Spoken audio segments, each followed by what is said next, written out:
Sir, আপনি জানলেন কি করে এই লাশটার কথা? লোকাল পুলিশের কাছে আশেপাশের লোক কমপ্লেন জানিয়েছে। 2 ঘন্টা আগেই লাশ দেখেছে। মাথার পিছনে একটা চোট আছে আর পিঠের পিছনেও একটা গুলির চিহ্ন আছে। স্যার, একটা কথা মাথায় ঢুকছে না, কেউ একে এখানেই মেরেছে নাকি অন্য কোথাও মেরে এখানে নিয়ে এসেছে? দেখতে হবে ফেডরিক। স্যার, রাস্তায় একটা বাইক পাওয়া গেছে। আমার মনে হচ্ছে এই লোকটারই বাইক হবে।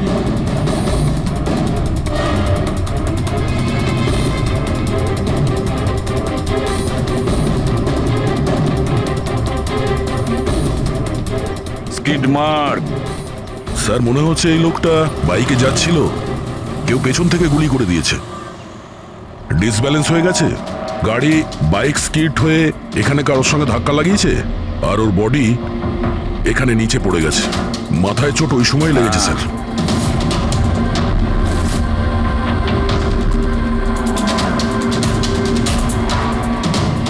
স্যার, কিছুতেই বুঝতে পারছি না এই লোকটা কে। এর কোনো রকম আইডেন্টিফিকেশন নেই। আমি মিসিং পার্সনস ব্যুরোতে জিজ্ঞেস করে দেখবো কি? ফেডরিক, এত তাড়াতাড়ি কেউ মিসিং পার্সনস ব্যুরোতে রিপোর্ট করে না। একটা কাজ করো, আরটিওতে গিয়ে এই বাইকের রেজিস্ট্রেশন চেক করো। ওখানেই সমস্ত ডিটেলস পাওয়া যাবে যে মালিক কে।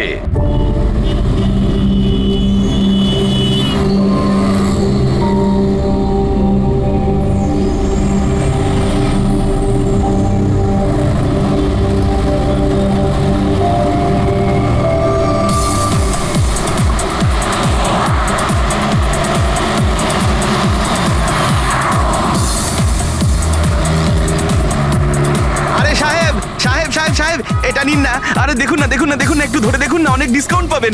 অর্ধেক দামে দিয়ে দেবো আমি। না না, চাই না। আরে একবার দেখুন না, অনেক ভালো কোয়ালিটির এটা। আরে ভাই, একবার আরে বললাম না, দেখুন চাই না। দেখুন না, কোয়ালিটি দেখুন না। আরে শুনুন না ম্যাডাম, দেখুন না, আরে কোয়ালিটিটা দেখুন। ম্যাডাম কিনুন না, ভালো কোয়ালিটির এগুলো, খুব ভালো কোয়ালিটির ম্যাডাম। আরে কেন বিরক্ত করছো ভাই? একবার তো বললাম চাই না।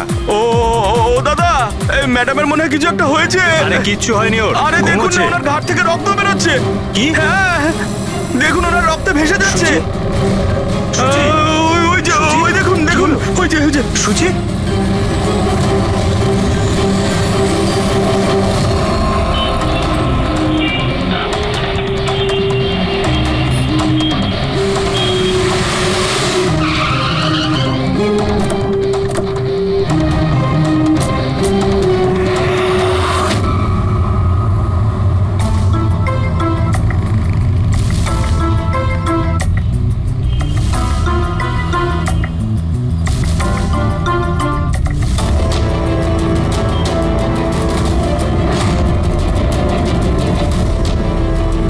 অনেক রক্ত বেরিয়েছে, মনে হচ্ছে গুলি অনেকক্ষণ আগে চলেছে।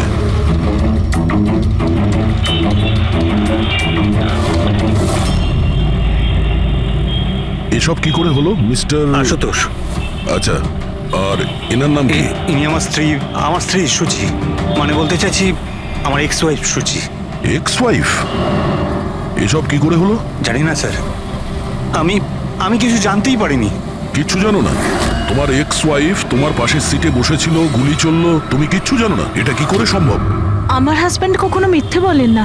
উনি যখন বলছেন উনি জানেন না, আই এম শিওর যে উনি কিছু জানেন না। আপনি আমি মিহিকা, ওনার প্রেজেন্ট ওয়াইফ। মিস্টার আশুতোষ, যখন সুচির গুলি লাগে আর পিছনের কাঁচটা ভেঙে যায় তখন নিশ্চয়ই শব্দ হয়েছিল, আর আপনি আমাদের বলছেন আপনি কিছুই জানেন না। আসলে গাড়ির মধ্যে খুব জোরে মিউজিক সিস্টেম বাজছিল আর সুচি ঘুমিয়েছিল। আমি কিচ্ছু বুঝতে পারিনি। ওই লোকটা কিছু জিনিস বিক্রি করতে এসেছিল। ও যখন আমাকে বললো তখন আমি বুঝতে পারলাম কি সুচি। গাড়িতে মিউজিক চলছিল আর সূচি ঘুমিয়ে পড়েছিল। অদ্ভুত, প্রায়শই লোকেদের ঘুম একটু আওয়াজেই ভেঙে যায়, আর এত লাউড মিউজিকে সূচি ঘুমোচ্ছিল। স্যার, আপনাদের কথা থেকে বোঝা যাচ্ছে যে আপনারা আমাকেই সন্দেহ করছেন। স্যার, আমি এটা কেন করব? সুচি আর আমার ডিভোর্স নিশ্চয়ই হয়েছিল, কিন্তু আমরা ভালো বন্ধু ছিলাম আর আমাদের যোগাযোগও ছিল। আপনি দীনেশকে জিজ্ঞাসা করে নিন। দীনেশ? স্যার, আমি সুচির ভাই। ও ঠিকই বলছে স্যার, ডিভোর্সের পরেও ওর আর সুচির মধ্যে খুব ভালো সম্পর্ক ছিল, কখনো কোনো ঝামেলা হয়নি। আচ্ছা, তো আপনারা কোথায় যাচ্ছিলেন বলুন তো? আমাদের মেয়ে রুহি বোর্ডিং স্কুল থেকে ফিরছিল। তাহলে এই সূচি কি গাড়িতে ওঠার পরেই ঘুমিয়ে পড়ে নাকি পরে? স্যার ব্যাপারটা হলো আমাদের মধ্যে একটু আগে ঝগড়া হয়েছিল। আশুতোষ, রুহি স্কুল খুব ভালো, এই স্কুল চেঞ্জ করার কোনো দরকারই নেই। সুচি, এই স্কুলটার টাকা পয়সা খুব বেশি, আমি এর ফিসটা জোগাড় করতে পারবো না। কিন্তু আমি করতে পারি, আর আমি আমার মেয়ের এডুকেশনে কোনো কম্প্রোমাইজ করব সুচি, না। আমি তোমার থেকে টাকা নিতে পারবো না। কেন? ও, তোমার মেয়ে লিগো চলে আসে, তাই না? যে আমি তোমার থেকে বেশি ইনকাম করি। জানো, আমাদের ডিভোর্সের কারণ এটাই, যে একটা মেয়ে একটা ছেলের থেকে বেশি ইনকাম করে। সাফল্যটা মনের ব্যাপার, এটা স্বামী স্ত্রীর প্রতিযোগিতা নয়। তোমার সাথে কোনো তর্ক করতে চাই না, না এই ব্যাপারে কোনো কথা বলতে চাই। রুহি এই স্কুলেই থাকবে। তারপর আমাদের মধ্যে আর কোনো কথা হয়নি। আমার মনে হয়েছিল ঘুমিয়ে পড়েছে। আচ্ছা, এই যখন ঝগড়া হচ্ছিল তখন গাড়ি কোথায় ছিল, মানে কোন এলাকায়? স্যার, লিংক রোডের সিগন্যালে, কেপি থিয়েটারের পাশেই। আর তারপর কোন রাস্তায় গেছিলেন আপনারা? সেখান থেকে স্যার আমি লেফট নিলাম, ওই সামনে ফ্লাইওভারটা আর দেখে। সোজা এখানে চলে এসেছেন। হ্যাঁ স্যার। তার মানে প্রায় 2 কিলোমিটার এই গাড়িটা চলেছে। তার মানে 2 কিলোমিটারের মধ্যেই কোথাও গুলি চলেছে সূচির ওপরে। পঙ্কজ, একটা কাজ করো তো, কেপি থিয়েটার থেকে এইখানে 2 কিলোমিটার অবধি চেক করে দেখো তো, যদি কোথাও কিছু প্রমাণ পাওয়া যায়, মানে কোথাও কাচের টুকরো পড়েছে কিনা দেখে নিও, ঠিক আছে? আর হেঁটে যেও। 2 কিলোমিটার স্যার? হেঁটে যাও। গুলিটা অদ্ভুত অ্যাঙ্গেল থেকে লেগেছে, এই নিচে, মানে গুলিটা উপর থেকে নিচে এসেছে, মানে যে গুলি চালিয়েছে তার হাত উঁচু করতে হয়েছে ফায়ার করার সময়। খোলা রাস্তায় কেউ গুলি মেরেছে আর কেউ দেখেনি? হতে পারে খুনি একটু দূরে ছিল, তাও গুলি করা খুবই মুশকিল ছিল এই চলন্ত গাড়িতে, আর তাও তখন যখন খুনি হয়তো গাড়িতে বা কোনো বাইকে ছিল। তবে এইভাবে গুলি করাটা কিন্তু সহজ নয় দয়া।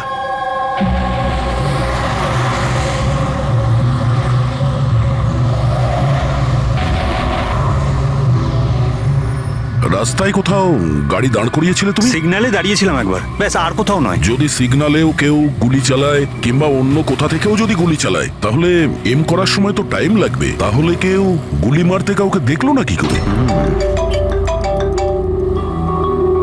হ্যালো, হ্যাঁ স্যার,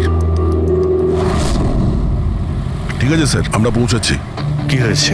এসিপি স্যারের ফোন ছিল, আর একটা লাশ পাওয়া গেছে কামরি ব্রিজের নিচে।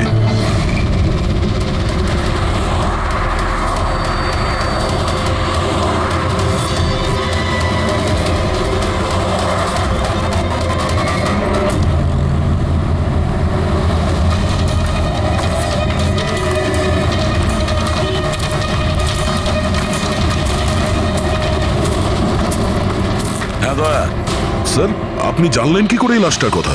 লোকাল পুলিশের কাছে আশেপাশের লোক কমপ্লেন জানিয়েছে, 2 ঘন্টা আগেই লাশ দেখেছে। মাথার পিছনে একটা চোট আছে আর পিঠের পিছনেও একটা গুলির চিহ্ন আছে। স্যার, একটা কথা মাথায় ঢুকছে না, কেউ একে এখানেই মেরেছে নাকি অন্য কোথাও মেরে এখানে নিয়ে এসেছে? দেখতে হবে ফেডরিক। স্যার, রাস্তায় একটা বাইক পাওয়া গেছে, আমার মনে হচ্ছে এই লোকটারই বাইক হবে।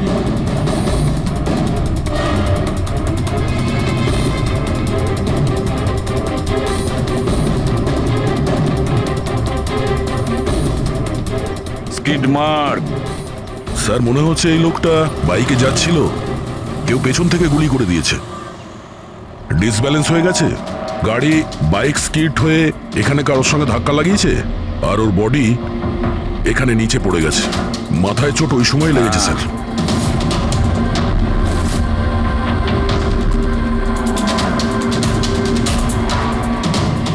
স্যার, হ্যাঁ, কিছুতেই বুঝতে পারছি না এই লোকটা কে, এর কোনো রকম আইডেন্টিফিকেশন নেই।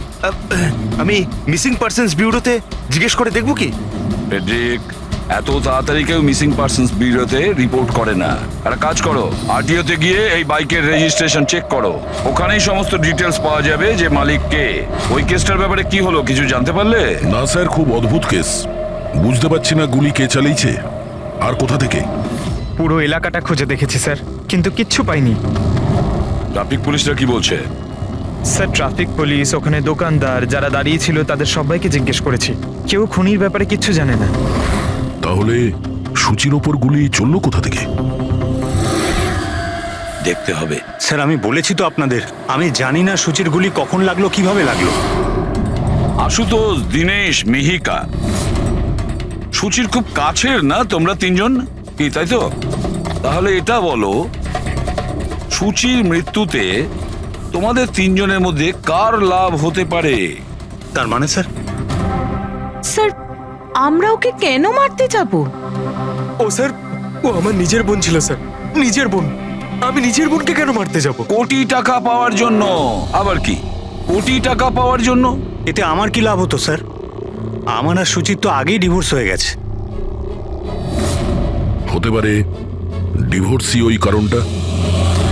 ডিভোর্সের পরেও আমি আর সুচি অত্যন্ত ভালো বন্ধু ছিলাম, বন্ধুর মতোই মিশতাম আমরা। এটাও তো হতে পারে যে তোমার প্রথমা স্ত্রীর সঙ্গে যে সম্পর্ক ছিল সেটা হয়তো দ্বিতীয় স্ত্রীর পছন্দ ছিল না। স্যার আপনি এসব কি বলছেন? ওদের মধ্যে ভালো সম্পর্ক ছিল, তাতে আমার কি?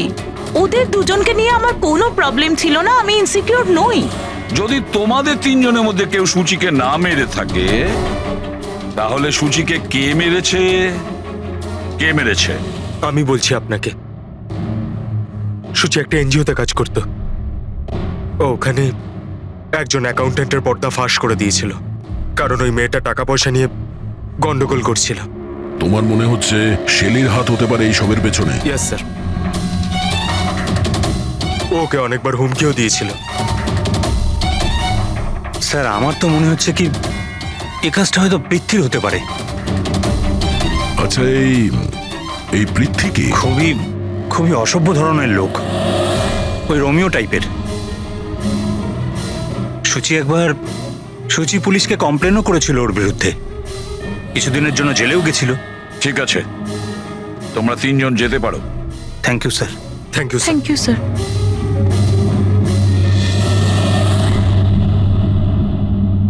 স্যার তিনজনকেই বিশ্বাস হচ্ছে না। এই তিনজনের ওপর কড়া নজর রাখো। আর দয়া, স্যার, শেলি আর পৃথ্বী, ওদের দুজনকে বিউরোতে ডাকো। স্যার, হ্যাঁ, আরটিও থেকে বাইকের মালিকের খবর পেয়ে গেছি। স্যার পৃথ্বী আর শেলির ফোন আনরিচেবল আসছে, তাই আমি ফ্রেডিকে বলেছি ওদের মোবাইল ফোনটা ট্রেস করতে। এ তো আমাদের ডেলিভারি বয় বিবেক। স্যার আমাদের বাইক তো ওই চালাতো। স্যার ওকে কে মেরে দিল? সেটা খোঁজারই চেষ্টা করছি।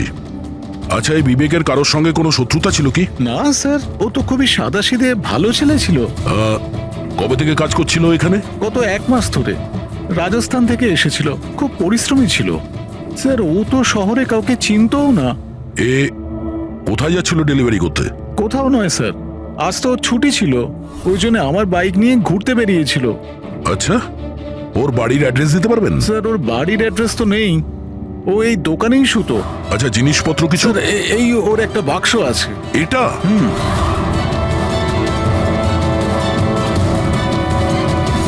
স্যার এই লোকটার বক্স আর সবকিছু চেক করলাম, তাতেই সার্কাসের প্যাম্পলেট ছাড়া কিছুই পেলাম না।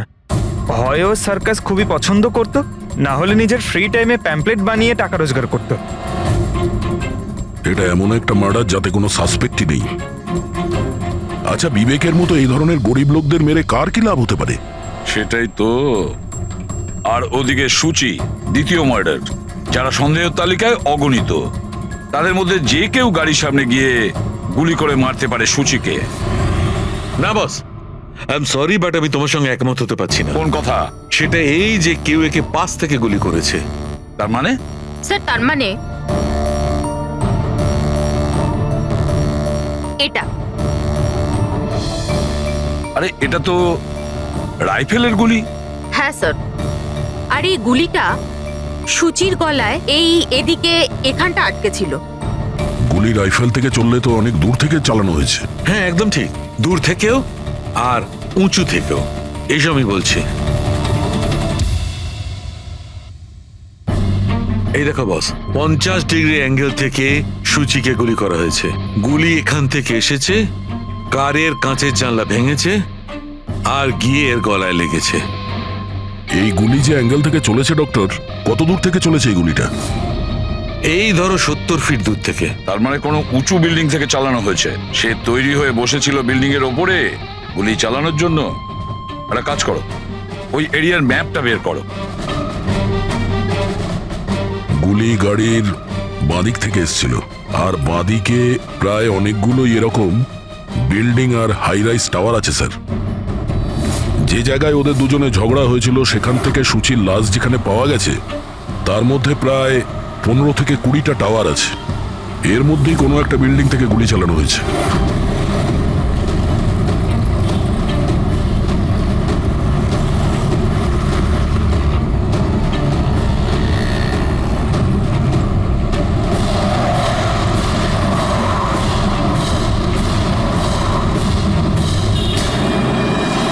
বাস ঠিক আছে।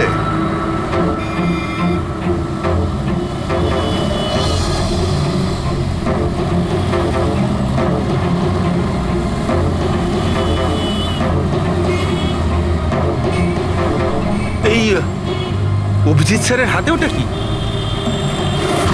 মার কাছে ফ্রেডি ঠিক সেই হাইটে যে হাইটে সুচির গুলি লেগেছিল। আর আমার হাতে এই ডিজিটাল ডিস্টেন্স রিডার আছে। এর থেকে এই লেজার লাইট যদি ওই মার্কেট ঠিক যায় তাহলে তার মানে গুলি এখানে এই বিল্ডিং থেকেই চালানো হয়েছে। সব মাথার উপর দিয়ে গেল। ঠিক আছে, এটা এখনই করে দেখছি। হ্যাঁ দয়া, আমি তৈরি। ওকে অভিজিৎ, একটু ডান দিকে এসো, ডান দিকে। হ্যাঁ ঠিক হালকা আছে। হ্যাঁ একটু বাঁদিকে। ব্যাস ব্যাস ব্যাস, ঠিক আছে। একটু পেছনে, একটু পেছনে। দেখেছো এই লেজার ঠিক ওই মার্কে হিট করছে না, হিট করছে না ওখানে। গুলি এখান থেকে চালাইনি স্যার। এক্স্যাক্টলি। আরে স্নাইপারের কাছে অত সময় ছিল না নিশানা ঠিক করার জন্য যখন ও সুচিকে গুলি চালিয়েছিল। একটা কাজ করি, অন্য কোনো বিল্ডিং এ যাই। ঠিক আছে চলো।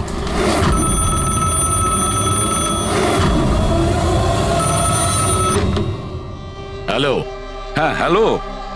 আচ্ছা, এটা কি ফ্যান্টাসি সার্কাস জয়পুর রাজস্থানের অফিস? হ্যাঁ ঠিকই, বলুন। দেখুন, আমি মুম্বাই সিআইডি থেকে এসিপি পদ্মুমান বলছি। আপনার ওখানে কোনো বিবেক নামে কেউ কাজ করতো? হ্যাঁ হ্যাঁ, বিবেককে আমি চিনি তো।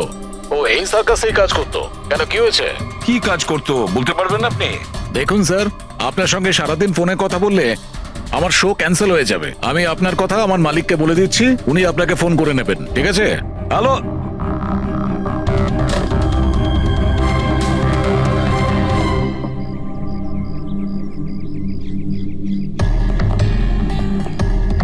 অদ্ভুত স্যার, বিল্ডিং এ কোনো গাড়ি দেখলাম না, মনে হয় গুলি এখান থেকেই করা হয়েছিল। দেখছি। হ্যাঁ অভিজিৎ, রেডি আছো?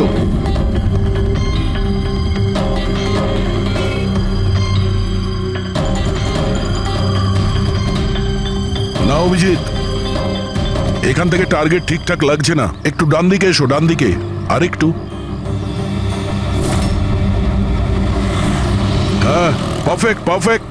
এখানে লেগে গেছে নিশানা। তার মানে হলো সুচি এখানেই ছিল যখন ওর গুলি লাগে। পঙ্কজ, ফ্রেডি, একটু আশেপাশে দেখো ওই স্নাইপার কোনো প্রমাণ ফেলে গেছে কিনা। কিন্তু ভাই দয়া, এখানে তো কোনো স্পিড ব্রেকারও নেই। সে এমন কোন স্নাইপার হবে যে ওই বিল্ডিং এ বসে এত দ্রুত যাওয়া কোনো গাড়িতে নিশানা লাগাবে যেটা সুচির ঘাড়ে গিয়ে লাগবে। হ্যাঁ এটা তো সত্যি। আশুতোষ, যখন তোমার গাড়িটা এখানে ছিল, হ্যাঁ তখন কোনো কারণে তোমার গাড়িটাকে স্লো করতে হয়েছিল কিংবা দাঁড় করাতে হয়েছিল, কিছু মনে আছে? হ্যাঁ স্যার, আমি যখন ড্রাইভ করছিলাম তো গাড়ির সামনে একটা ভিখারি এসে গেছিল আর আমায় ব্রেক করতে হয়েছিল। ভিখারি? হ্যাঁ কি হলো? এইদিকে কিচ্ছু নেই স্যার। কিচ্ছু নেই? ওদিকেও কিছু নেই স্যার। ওই ভিখারি দেখতে কেমন ছিল? স্যার, ওর এক হাতে তো একটা ক্রাচ ধরা ছিল, অন্য হাতে লাল পোটলা, গলায় গামছা আর মাথায় অর্ধেক টাক ছিল। অভিজিৎ, এই ফ্লাইওভারের নিচে অনেক ভিখারি থাকে, ওদের মধ্যে কেউ একজন হবে। হ্যাঁ আমি শুনলাম আশুতোষ যা বললো ভিখিরির ব্যাপারে। আমি নিচে গিয়ে দেখছি। এই কে তোমরা? কাকে জিজ্ঞেস করে ওপরে এসছো? তুমি এখানকার ওয়াচম্যান? ডিউটিতে কেন ছিলে না? আমার ইচ্ছে। এই তোমরা কে আমাকে ডিউটি শেখাচ্ছ? সিআইডি। সিআইডি? জানো তোমার জন্য এখানে একজন মহিলার খুন হয়ে গেছে? আমার জন্য খুন? কেউ এই ছাদ থেকে একজন মহিলাকে নিচে গুলি মেরেছে। কি জানো ওই ব্যাপারে?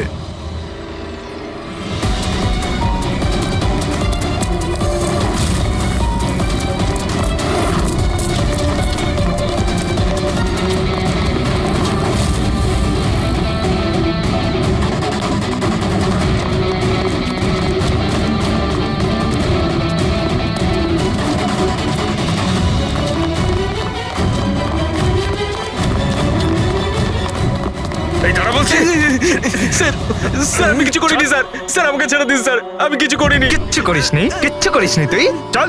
আমি ভয় পেয়ে গেছিলাম স্যার কেন ভয় পেয়েছিলি? কি জানিস এই খুনের ব্যাপারে? স্যার আমি টাকা নিয়েছিলাম কিন্তু ও এটা বলেনি যে ও কাউকে খুন করতে চলেছে স্যার। কে ছিল ওই লোকটা? আগে কোনোদিনও দেখিনি স্যার। ও বলেছিল যে ও বিল্ডিং এর ছাদে গিয়ে ওর গার্লফ্রেন্ডকে প্রপোজ করতে চায় স্যার। ও 2 ঘন্টার জন্য 15,000 টাকা দিয়েছিল স্যার। আমি তো এত টাকা 1 মাসেও কামাইনি স্যার কোনোদিনও। স্যার ও হেলমেট পরেছিল আর চোখে চশমাও ছিল।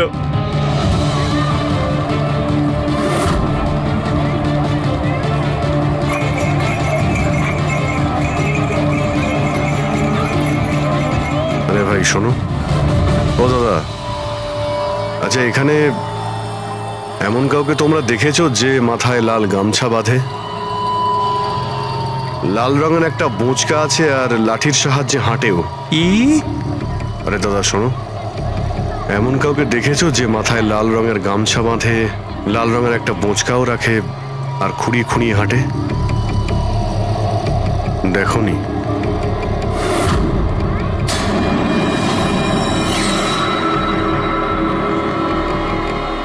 আরে ভাই শোনো,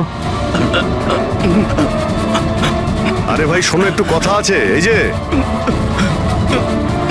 আরে এই, কি করছো ভাই? দাঁড়াও, আরে ভাই দাঁড়াও।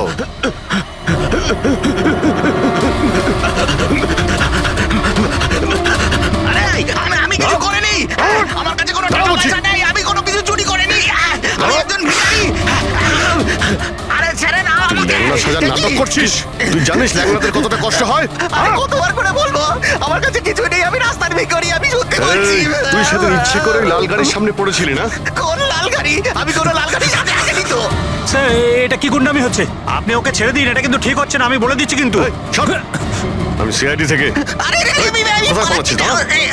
ভদ্রভাবে বলে দে, না হলে আমি রেগে গেলে কিন্তু এর ফল খুবই খারাপ হবে। স্যার আপনি যদি সত্যি সিআইডির লোক হন, আমি সব বলছি।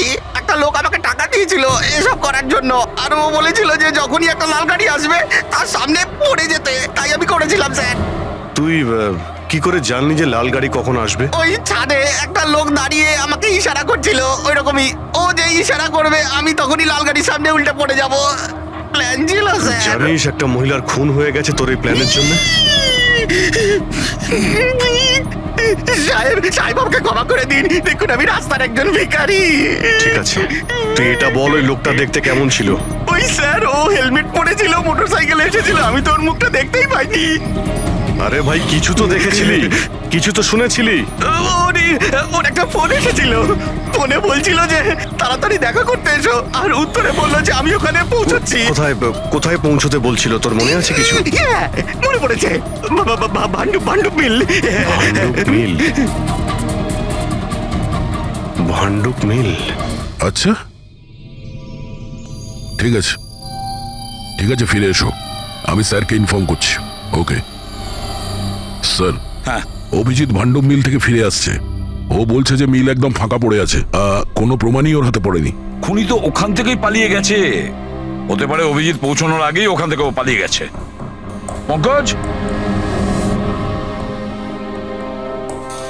হ্যাঁ স্যার।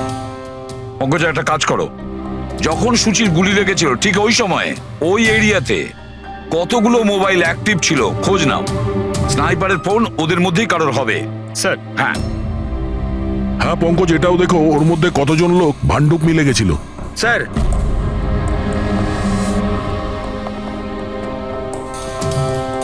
স্যার এ হলো শৈলী, এনজিওর অ্যাকাউন্টেন্ট। সুচি একটা এনজিওতে কাজ করতো। ও ওখানে একজন অ্যাকাউন্টেন্টের পর্দা ফাঁস করে দিয়েছিল। আর এ হলো পৃথ্বী, যার বিরুদ্ধে সুচি রিপোর্ট লিখিয়েছিল। সুচি পুলিশে কমপ্লেনও করেছিল ওর বিরুদ্ধে, কিছুদিনের জন্য জেলেও গেছিল। আপনারা কি করে ভাবলেন যে সুচির মৃত্যুর জন্য আমি দায়ী? হ্যাঁ স্যার, আমিও তো এমন কিছুই করিনি, আমি তো কারোর মার্ডার করিনি স্যার। শেলি, তোমার চাকরি চলে গেছিল সুচির জন্যে, আর তারপর থেকে তোমার এখনো পর্যন্ত কোনো চাকরি পাওইনি। ধার করে করে সংসারে খরচা চালাচ্ছ তুমি। হ্যাঁ, আর পৃথ্বী, 1 সপ্তাহ তুমি জেলে ছিলে, নিজের এরিয়াতে তোমার খুব বদনাম হয়েছে, তাই তো? তো কি হয়েছে? যদি আমার কোনো বদনামের ভয় থাকতো তাহলে বাড়ি বদলে নিতাম, কারণ মার্ডার করতে যাবোই বা কেন আমি? আর স্যার এমনটা নয় যে আমি কোথাও চাকরি পাচ্ছি না, বলতে পারেন আমি আমার মতো কোথাও চাকরি পাচ্ছি না, এই জন্য আমি কোথাও জয়েন করছি না। আপনাদের আশুতোষ আর তার নতুন স্ত্রী, তাকে এসব প্রশ্ন করা উচিত। ওদের জীবন সুখী নয়, কিন্তু সবাইকে দেখিয়ে বেড়ায়। আশুতোষ তো সুচির কাছে ফিরে যেতে চাইছে, হয়তো ও নতুন স্ত্রীকে নিয়ে খুশি নয়, তাই। আর স্যার সুচির না ওর ভাইয়ের সাথেও বনিবনা ছিল না, সব সময় না ফোনে ঝগড়া করতে থাকতো। আচ্ছা, আর কি ব্যাপার নিয়ে ঝগড়া হতো এদের দুই ভাই বোনের মধ্যে? আসলে স্যার দিনেশ আশুতোষকে হুমকি দিয়েছিল ও সুচির থেকে দূরে থাকার জন্য, হয়তো সুচির এটা পছন্দ হয়নি। আর স্যার ও আমাকে আর একটা কথা বলেছিল, মেয়েকা হিংসে করে ওর আর আশুতোষের মেলামেশায়। 100% মনে হয় এদের মধ্যেই কেউ একজন ওকে মার্ডার করেছে। হ্যাঁ স্যার। আচ্ছা, ঠিক আছে, যেতে পারো তোমরা দুজন, কিন্তু একটা কথা ভালো করে মনে রাখবে, যতক্ষণ না আমাদের ইনভেস্টিগেশন শেষ হচ্ছে তোমরা শহর ছেড়ে বাইরে যাবে না। এই কেসে কারোর কথার উপর ভরসাই করতে পারছি না স্যার, মনে হচ্ছে সবাই মিথ্যে কথা বলছে। হ্যাঁ, সে যেই হোক খুব বড় প্ল্যানিং করেছিল। প্রথমে ভিখারিকে টাকা দিয়েছে, একটা ওয়াচম্যানকে হায়ার করেছে, আর তারপরে স্নাইপারকে হায়ার করেছিল। আর ঠিক সময় আসতেই ও সুচিকে গুলি করে মারে। স্যার, হ্যাঁ, স্যার যে সময় ওর ওপর গুলি চালানো হয়েছিল স্যার, তখন ব্রিজের আশেপাশে 2000 লোকের মোবাইল অ্যাক্টিভ ছিল। তাহলে ওই সময় কোন মোবাইল ফোন পাণ্ডু মিলের দিকে গিয়েছিল? একটা নাম্বার গিয়েছিল, কিন্তু সেটা প্রাইভেট নাম্বার, তাই ট্র্যাক করতে পারিনি। আর কি বলতে পারো এই নম্বরের ব্যাপারে? এটাই স্যার, ওটা মিল অব্দি গেছিল কিন্তু দাঁড়ায়নি, ওটা সোজা কামরি ব্রিজের দিকে চলে গেছিল, আর ওখান থেকে সিগন্যাল পাওয়া যাচ্ছিল না। কামরি ব্রিজ? স্যার বিবেকের লাশটাও তো আমরা ওখানেই পেয়েছি, এটা কোনো কোইন্সিডেন্ট হতে পারে না? রাজস্থানে বিবেকের বাড়িতে ফোন করি, ওর ব্যাপারে পুলিশ কি ইনফরমেশন জোগাড় করলো জানতে হবে। দয়া, এই বিবেকও তো খুনি হতে পারে। কেউ বিবেককে খুন করে দিয়েছে? একজন খুনির খুন? অনেক কিছুই হতে পারে ফেডরিক, এই কেসে অনেক কিছু হতে পারে।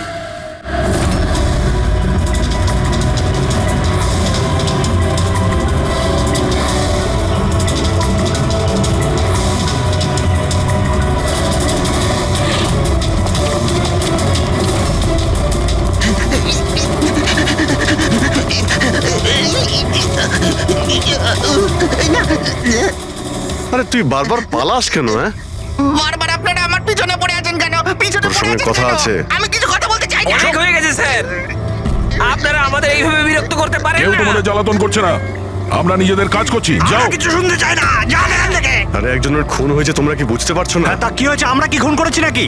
হ্যাঁ, আমরা গরিব মানুষ, ভিক্ষা করে খাই, তার মানে কি আপনারা আমাদের উপর দোষ দিয়ে দেবেন? হ্যাঁ, দেখুন না।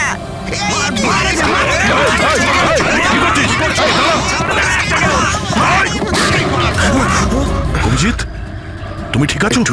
আরে না, ও নো, রক্ত বেরোচ্ছে। কি করলে তোমরা? হ্যাঁ, এই দেখ, এই লোকটা টাকা দিয়েছিল তোকে। সেরো মারা গেছে। হ্যাঁ, ও মারা গেছে। ভালো করে দেখ, এটা কি সেই লোকটা যে তোকে গাড়ির সামনে পড়তে বলেছিল? একটু জুম জুম করুন।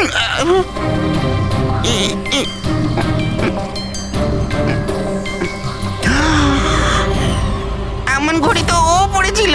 হতে পারে যে লোকটা একে টাকা দিয়েছে সেই প্রমাণটা লোপাট করার জন্য ওকেও মেরে দিয়েছে। চালায় বললাম আমি, ধরেছে তো ছাড়তে হ্যাঁ পঙ্কজ, চাইছে না। হ্যাঁ আচ্ছা, ও ঠিক আছে ঠিক আছে, ওকে ওকে, থ্যাংক ইউ। পঙ্কজের ফোন ছিল, বলছিল যে বিবেক রাজস্থানে কোনো সার্কাসে কাজ করত, নিশানাবাদ ছিল। 1 মাস আগে ও সার্কাসের চাকরি ছেড়ে দিয়েছিল, বলেছিল মুম্বাইতে একটা বড় চাকরি পেয়েছে ও। আর হ্যাঁ, যাওয়ার সময় ওই রাইফেলটা ওটাও চুরি করে নিয়ে গেছিল।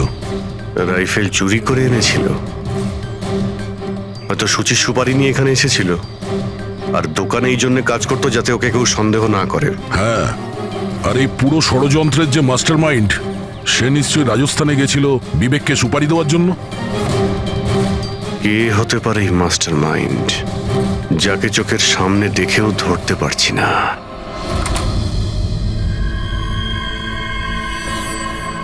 আরে মিস্টার আশু। স্যার আপনারা এখানে? মিস্টার আশু, ওই লোকটার ব্যাপারে জানতে পেরে গেছি যে সুচিকে গুলি করেছিল। Wow, that's a great news. আপনারা ধরেছেন ওনাকে? বিবেক নাম ওর। আপনারা কোনো বিবেককে চেনেন? না তো। অদ্ভুত ব্যাপার, আপনি কোনো বিবেককে চেনেন না, কিন্তু 15 বার কল করেছেন আপনি আপনার ফোন থেকে বিবেককে। কি বলছেন? আমি যখন বলছি কোনো বিবেককে জানিই না, তাহলে আমি ওকে ফোন কেন করবো স্যার? শুধু এটাই নয়, ওর সঙ্গে দেখা করতে তুমি রাজস্থানেও গিয়েছিলে। সার্কাসে ওর গুলি চালানোর ক্ষমতাটা দেখে তোমার এত পছন্দ হয়েছিল যে সুচিকে মারার কন্ট্রাক্টও দিয়ে দিয়েছিল ওকে। 1 মিনিট স্যার, 1 মিনিট। এটা সত্যি যে একটা বিজনেস ট্রিপের জন্য আমি রাজস্থান গিয়েছিলাম, কিন্তু আমি কোনো সার্কাসে যাইনি স্যার। আর আমি যখন কোনো বিবেককে চিনি না, তো তাকে ফোন কেন করবো? তাহলে কি তোমার এই ফোন রেকর্ড মিথ্যে কথা বলছে? স্যার, এটা হতে পারে কি আমার ফোন থেকে অন্য কেউ ওকে ফোনটা করেছে আমার না থাকার সুযোগে।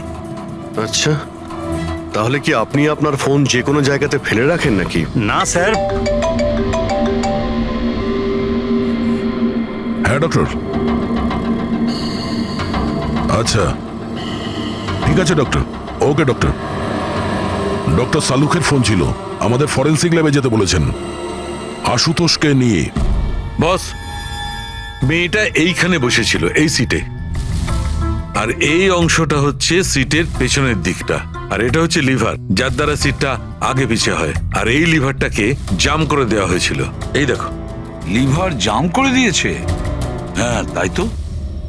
ব্যাস এইটুকুই স্যার? সেই জন্য আপনি আমাদেরকে ডেকে আনলেন? পঙ্কজ, তুমি একটু আমার কথাটা শোনো। সূত্র এইটা নয় যে লিভারটা আটকে দেওয়া হয়েছে, সূত্রটা এই যে এটাকে জেনে বুঝে আটকে দেওয়া হয়েছে। কিন্তু স্যার, কেউ জেনে বুঝে সিটটাকে খারাপ করবে কেন? এটাও তো আমরাও ভাবছিলাম। আশুতোষ, তোমার এই গাড়ির সিট কবে থেকে এরকম হয়ে আছে? মানে কবে থেকে পেছনে আটকে আছে? স্যার, পরশু রাত অবধি তো ঠিক ছিল, কিন্তু কাল সকালে যখন বেরোলাম তখন রিক্লাইন কাজ করছিল না। আমার হাতে ঠিক করার মতো অত সময় ছিল না বলে এমনি বেরিয়ে গেলাম। ডক্টর সালুখে, সিটটা খারাপ হওয়া এই কেসটার সাথে কি সম্পর্ক? সম্পর্ক আছে ফ্রেডি। সম্পর্কটা হচ্ছে এইটা যে খুনি চাইছিল সিটটা পেছনে হেলে থাকে, সুচির পজিশনটা এইরকম থাকবে পেছনের দিকে। স্যার, ও যদি সামনে বসতো বা পেছনে বসতো তাতে খুনির কি এসে যায়? খুনির তো গুলি করারই ছিল। পঙ্কজ, তুমি এক কাজ করো, এখানে তুমি গাড়ির সিটটায় বসো। সারিকা, তুমি সুচির জায়গায় বসো। এবার ধরে নাও আমি সুচি। আমি যখন এই সিটটায় বসেছিলাম তখন আমার মাথাটা এরকম ছিল। বস, সুচির এইভাবে বসার সুবিধাটা খুনি তখনই পাবে যখন ওর এম সুচি নয়, ড্রাইভিং সিটে বসা লোকটি হবে, মানে আশুতোষ হওয়ার কথা। কিন্তু আশুতোষকে কোনো কারণে খুব ব্রেক চাপতে হয়, ব্রেকের কারণে ঝটকা লাগে, আর সেই ঝটকায় সুচি ঝুঁকে যায়। আর বস, আশুতোষকে লাগার পরিবর্তে সুচির গুলি লাগে। স্যার, তার মানে আশুতোষ খুনি নয়, কিন্তু কেউ ওর খুন করতে চাইছিল। দয়া,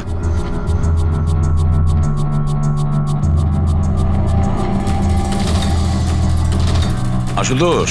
হ্যাঁ স্যার। তুমি একটা কথা বলো, তোমার কি কোনো শত্রু আছে? এমন কোনো শত্রু যে তোমাকে প্রাণে মেরে ফেলতে চায়? ভেবে চিনতে বলো, ভাবো। না স্যার, আমার কারোর সাথে কোনো শত্রুতা নেই। না আশুতোষ, কেউ তো নিশ্চয়ই হবে যে তোমাকে প্রাণে মেরে ফেলতে চায়, তোমার সিটের লিভারটা জাম করে দিয়েছে। না স্যার, এটা তো হতেই পারে না, কারণ এই গাড়িটার একটাই মাত্র চাবি, আর সেটা সবসময় আমার কাছেই থাকে। আমি তো কিছুই বুঝতে পারছি না আমি স্যার, যে এসব কি করে হলো। কোনো ব্যাপার নয় আশুতোষ, ও যেই হোক না কেন আমরা খোঁজার চেষ্টা করব যে কে তোমাকে মারার চেষ্টা করছে, ঠিক আছে? চলো যাই, চলে এসো। হ্যাঁ স্যার। স্যার স্যার আমরা আশুতোষকে ছেড়ে দিলাম কেন? খুনি যদি আবার ওর ওপর আক্রমণ করে তাহলে? দেখে যাও তুমি পঙ্কজ, এবার আমরা আশুতোষের প্রতিটা মুভমেন্ট ট্র্যাক করব, সব কথা আমরা শুনতে পাবো। স্যার সেটা কিভাবে? দয়া যে ট্রান্সমিটার বাগ লাগিয়ে দিয়েছে।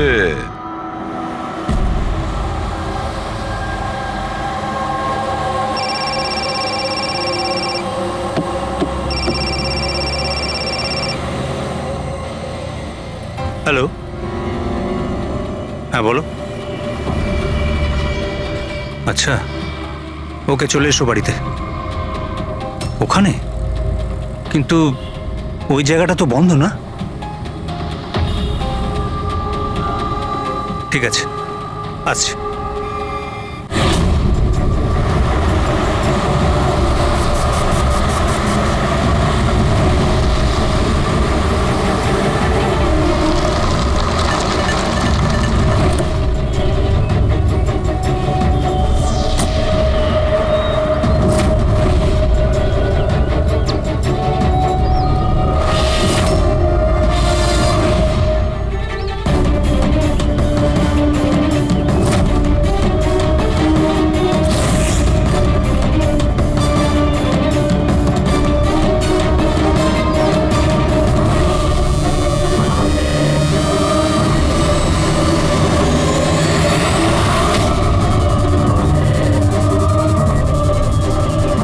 এটা কি করছো? গান? মাই গড, গুলির আওয়াজ পেলাম দয়া, তাড়াতাড়ি চলো, আবার একটা যেন খুন না হয়। স্যার এই তো আমরা পৌঁছচ্ছি। স্যার আমাদের যে এই সাসপেক্ট আছে, এক্ষুনি খবর পেলাম যে ও রাজস্থান গিয়েছিল আশুতোষকে ফলো করতে করতে। ও তো আশুতোষের খুব কাছের লোক ছিল।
দিনেশ, স্যার আমি সুচির ভাই। মরে গেছে স্যার। আমি আমি কিছু করিনি স্যার। এ আমাকে মারতে চেয়েছিল। এই আমায় মারতে চেয়েছিল। কেন মারতে চেয়েছিল এ? স্যার এর মনে হতো যে এর বোনের সর্বনাশের জন্য আমিই দায়ী। বিয়ের পর সুচি ডিপ্রেশনে চলে গেছিল, আর তাই ও নিজেই নিজেকে মারারও চেষ্টা করেছিল। আর এই সমস্ত আমি কিছুই জানতাম না স্যার, একদমই জানতাম না। আর আমার এই না জানার কারণেই এই দুজনের মৃত্যুর কারণ আমি হয়ে গেলাম স্যার। এটা সম্পূর্ণ না জানার কারণেই। পঙ্কজ, একে ছায়া নিয়ে বসাও, পেটেক ফরেন্সিক ল্যাবে পাঠিয়ে দাও।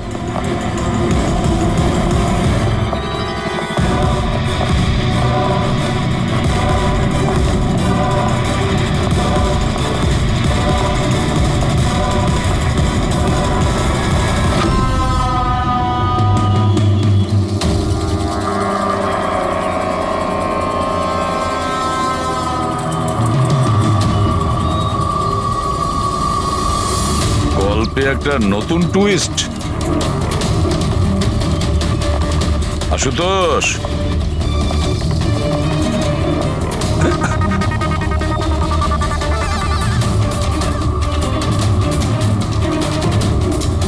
এটা কি চেনো? না স্যার, আমি ঠিক জানি না। জানো না? এক্ষুনি জেনে যাবে। পঙ্কজ, চেক করো ওকে। কিন্তু কেন? হাতছু করুন, জানতে পেরে যাবেন আপনি। স্যার আমি তো কিচ্ছু করিনি, আমি নিরপরাধ। আপনারা কেন আমার তল্লাশি নিচ্ছেন? আমার কথা বিশ্বাস করুন স্যার, আমার কাছে কিচ্ছু।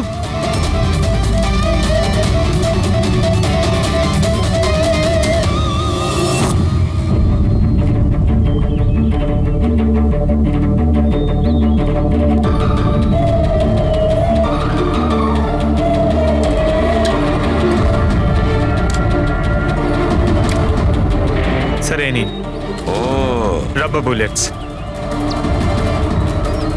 আমি জানি না স্যার যে এর থেকে কি প্রমাণ হচ্ছে। কি প্রমাণ হয়? হ্যাঁ, তুমি এই বন্দুক দিয়ে দিনেশের খুন করেছো, আসল বুলেট দিয়ে। হ্যাঁ, তাহলে এই গানটা কি করে এলো তোমার কাছে? আর ওই নকল রাবার বুলেট ওটা কি করে ফায়ার হলো আর কখন? স্যার প্ল্যান আমিই করেছিলাম, A to Z পুরো প্ল্যান আমার। সুচির মৃত্যু, দিনেশের মৃত্যু, আর ওই প্ল্যানটাও এই জন্য যে আপনাদের মনে হয় যে সুচির মৃত্যুটা ভুল করে হয়েছে, কিন্তু আসল টার্গেট আমিই ছিলাম। আর আপনাদের সন্দেহ যাতে দিনেশের উপর যায়, কিন্তু সমস্ত প্ল্যানটা নষ্ট হয়ে গেল, সবকিছু জ্বলে গেল। কেন মেরেছো তুমি সুচিকে? সুচিকে মেরে তুমি কি পেলে? সুচি আমার মেয়ে রুহিকে নিয়ে চিরকালের জন্য দেশ ছেড়ে চলে যেতে চেয়েছিল,